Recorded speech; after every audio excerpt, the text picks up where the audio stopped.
Intramembranous ossification is the formation of bone through the clustering and differentiation of mesenchymal stem cells around highly vascularized connective tissue. And these cells gradually differentiate into more mature and specialized cells, which we'll talk about in more detail in just a little bit. So if we look closely at our image, we can identify several distinguishing histological features unique to this type of ossification. But first, let's orientate ourselves. Our histology slide here is taken from a section of fetal skull cap. And first of all, we can clearly see several blood vessels, which indicate the highly vascularized nature of the connective tissue just here. And this border of blue stain is known as osteoid, which is the unmineralized portion of the bone matrix, and which we'll talk a little bit more about later. And these areas of deep red are our final product of intramembranous ossification, which is mineralized bone. Another distinguishing feature, which is very prominent in our histological slide, is tightly packed collagen. And this can be expected, of course, in connective tissue. This collagen forms structures known as trabeculae, which we'll also discuss a little bit later, but for now, let's focus on the specific cells involved in the intramembranous ossification. So remember that we talked about mesenchymal cells differentiating into other cells. We're now seeing the product of this differentiation. These cells are known as osteoblasts, and they originate from mesenchymal stem cells. You can see that they cover these collagenous structures we previously presented, but their role in bone formation is much more complex than that.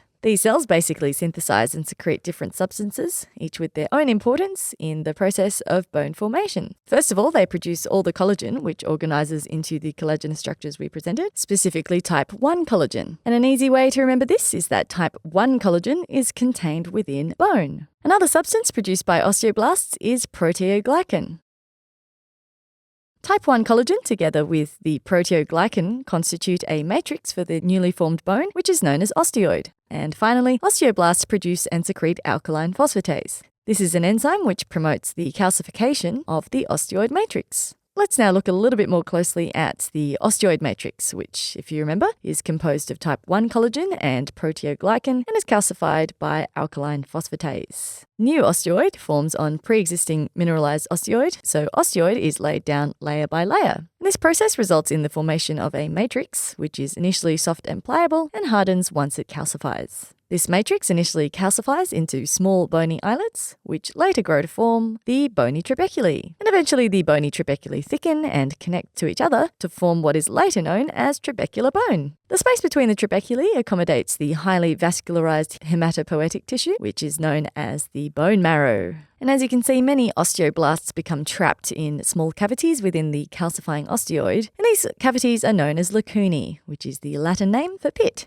The osteoblasts differentiate one step further to become osteocytes. And these cells sense mechanical stress on bone and can secrete growth factors that stimulate osteoblasts in response to that stress. They're also believed to transfer minerals from the interior of bone to the growth surfaces. Our next cell type is formed by the fusion of macrophages, making it multinucleated. These are known as osteoclasts, and we can see some in our histology slide just here. Do take a note of their foamy appearance, as this is a good way to identify them. The cytoplasm of osteoclasts contains a high concentration of vesicles and vacuoles, and these vacuoles include lysosomes filled with acid phosphatase. Osteoclasts move along the surface of the bone and seal themselves to the bone through integrins binding to fibronectins on the bone surface, and by emptying their lysosomal contents of acid phosphatase on the bare mineralized osteoid, permitting bone resorption. Osteoclasts are not located just anywhere on the osteoid matrix of bone. They can be found specifically in pits in the bone surface, which are called resorption bays, or Howship's lacunae. And bear in mind that not every osteoclast in these lacunae participates in active bone resorption. If we look a little bit more closely at our image, we'll see a large orange cell, and this is the osteoclast near the surface of the bone. We can see that the connective tissue near the bone has been thinned out, as is the osteoid underlying it. At another site of active bone resorption, we can see the osteoclast forming what is known as the ruffled border, which is a specialized cell membrane that opposes the surface of the bone tissue. This extensively folded or ruffled border facilitates bone removal by dramatically increasing the cell surface for secretion and uptake of the resorption compartment contents. If you found this quick anatomy or physiology video helpful, you'll enjoy our video tutorials even more.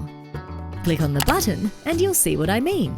We have hundreds of videos available to our premium members, not to mention all the fun quizzes, complete articles, and atlas sections to solidify your knowledge.